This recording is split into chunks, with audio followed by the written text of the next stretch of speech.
मेरा नाम माया है। मैं 22 साल की हूँ और अपने परिवार के साथ रहती हूँ। मेरे घर में मेरे मम्मी पापा, मेरी एक बड़ी बहन और मेरा छोटा भाई है। हमारा घर काफी बड़ा है, जिसमें कुल 5 कमरे हैं, 3 नीचे और 2 ऊपर। छत पर के एक कमरे में मैं रहती हूँ और दूसरे में मेरा छोटा भाई। वह मुझसे सिर्फ 2 साल ही छोटा है। स्कूल में 12वीं कक्षा में पढ़ता है।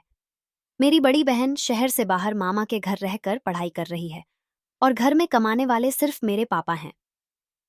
मम्मी पूरा दिन घर का काम संभालती रहती हैं और मैं कॉलेज में पढ़ाई करती हूँ। जैसा कि मैंने बताया, मेरी उम्र अब 22 साल हो चुकी है। इसलिए जब मैं खुद को आईने में देखती हूँ तो महसूस करती हूँ कि अब मैं पूरी तरह जवान हो चुकी हूँ। मेरा चेहरा निखरा हुआ है, बाल घने और लंबे हैं और मेरी काया आकर्षक है।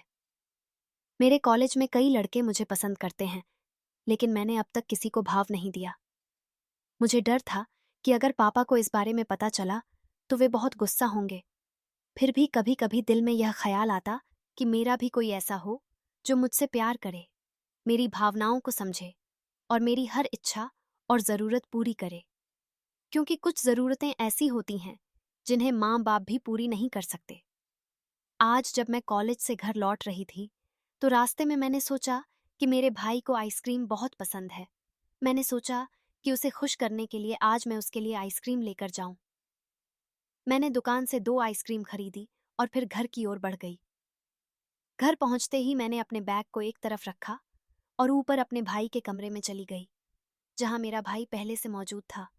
मैंने उसे एक आइसक्रीम दी और कहा, अगर तुम्हें और चाहिए हो तो मुझे बता देना। वह आइसक्रीम खाने लगा और मैं अपने कमरे में चली गई।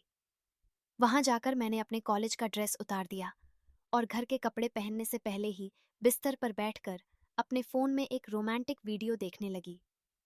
वीडियो बहुत दिलचस्प था और मैं उसमें पूरी तरह खो गई। जैसे जैसे वीडियो आगे बढ़ता गया, मेरी धड़कनें तेज होने लगीं।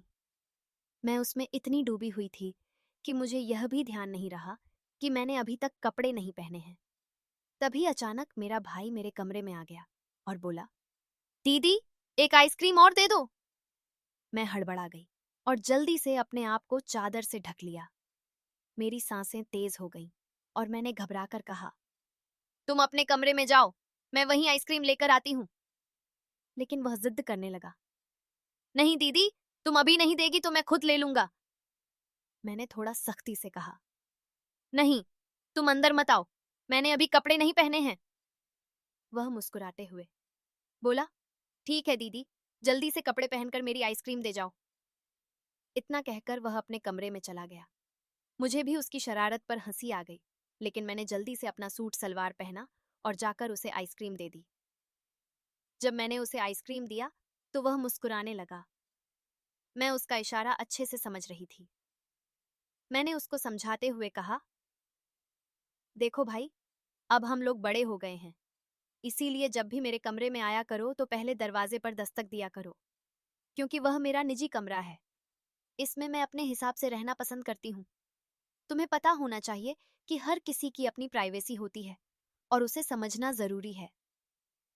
वह थोड़ी देर तक मुझे देखता रहा, फिर मुस्कुरा कर बोला, दीदी, क्या भाई बहन एक दूसरे से काम नहीं कर सकते? मैं उसका ये सवाल सुनकर दंग रह गई, लेकिन मैंने सख्ती से उसे जवाब दिया, बिल्कुल नहीं, ये गलत है समाज की नजरों में। फिर वह बोला, अगर एक दूसरे की इच्छा से किया जाए और किसी तीसरे को कानों कान खबर न लगे, फिर तो ये गलत नहीं होगा ना? उसके इस सवाल ने मुझे परेशान कर दिया।